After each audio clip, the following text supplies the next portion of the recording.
This is a reading from the Poem of the Man God, Volume 3, Episode 283.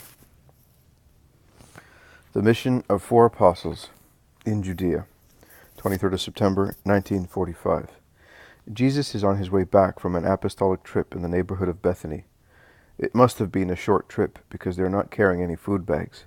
They are speaking to one another, saying, "The idea of Solomon the boatman was a good one, Master, wasn't it?" "Yes, it was." The Iscariot, of course, disagrees with the others. "I do not see much good in it. He gave us what is no longer of any use to him as a disciple. There is no reason why he should be praised." "A house is always useful," says the zealot gravely. "Yes, if it were like yours. But what is his house? An unhealthy shanty." "It is all Solomon has," retorts the zealot. "And as he grows old in it without aches and pains, we shall be able to stay there now and again. What do you expect? All the houses to be like Lazarus's?" adds Peter. "I do not expect anything. I cannot see the necessity of that gift. Once you are there, you can be in Jericho just as well. There are only a few stadia between the two places. And what are a few stadia for the likes of us, who are compelled to wander about all the time, like persecuted people?" Jesus intervenes before the others lose all patience, as clear signs indicate it is about to happen. "Solomon, in proportion to his riches, has given more than anybody else, because he has given everything. He gave it out of love. He gave it to let us have a shelter in case we were caught in the rain, or in a flood, in that not very hospitable area, and above all, in case the Judean ill will should become so strong as to advise us to stay on the other side of the river. And that is with regard to the gift. That a humble, coarse, but so faithful and willing disciple has been able to be so generous, which is clear evidence of his firm will to be a disciple of mine for good, fills me with great joy. I can truly see that many disciples, with the few lessons which they have received from me, have excelled you who have received so many.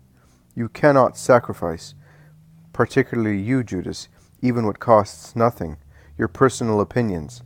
You maintain yours stubbornly, unyieldingly. You said that the struggle against oneself is the hardest, and thus you want to tell me that I am wrong when I say that it costs nothing. Is that right?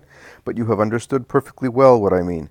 According to men, and you really are a true and proper man, only what is marketable is valuable. One's ego cannot be sold for money, except when a man sells himself to someone hoping to make a profit, an illicit trade like the one stipulated by his soul with Satan. Even worse, because it involves not only the soul, but also man's thoughts or judgments or freedom. You may call it as you like. There are some wretched people like that, but for the time being, let us forget about them. I praised Solomon because I see how good his deed is, and that is enough." There is silence. Then Jesus resumes speaking. "In a few days' time, Erastus will be able to walk without any trouble, and I will go back to Galilee, but you will not all come with me.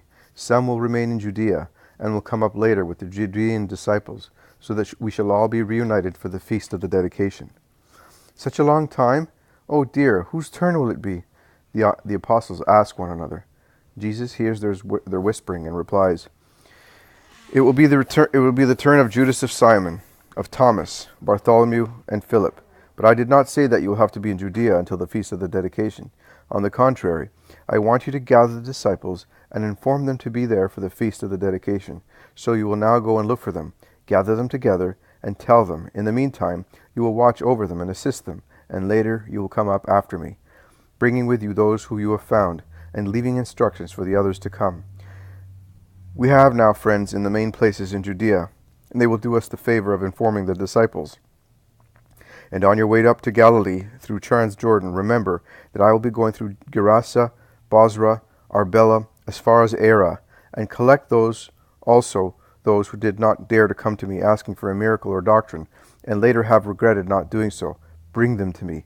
I will stay in Era until you arrive." "In that case we had better go at once," says the Iscariot. "No, you will leave the evening before my departure, and will stay with Jonah at Gethsemane until the following day, and then you will set out for Judea. You will thus be able to see your mother and help her just now that she is selling her farm produce. She learned to do that by herself years ago.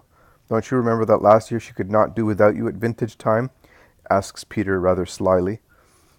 Judas becomes as red as a poppy and looks ugly in his anger and shame. But Jesus provides against any possible reply by saying, A son is always of help and comfort to his mother. She will not see you again until Passover and after Passover. So go and do as I tell you." Judas does not reply to Peter, but he gives vent to his anger against Jesus. "Master, do you know what I must tell you? That I am under the impression that you want to get rid of me, or at least keep me away from you, because you suspect me, and you wrongly think that I am guilty of something, because you lack charity towards me, because—" "Judas, that is enough. I tell you many words, but I say only, obey." Jesus is majestic in saying so, tall as he is, with shining eyes and severe countenance. He strikes everybody with fear. And Judas trembles. He goes behind all the apostles, while Jesus, all alone, walks ahead of them. The speechless apostolic group is thus between them.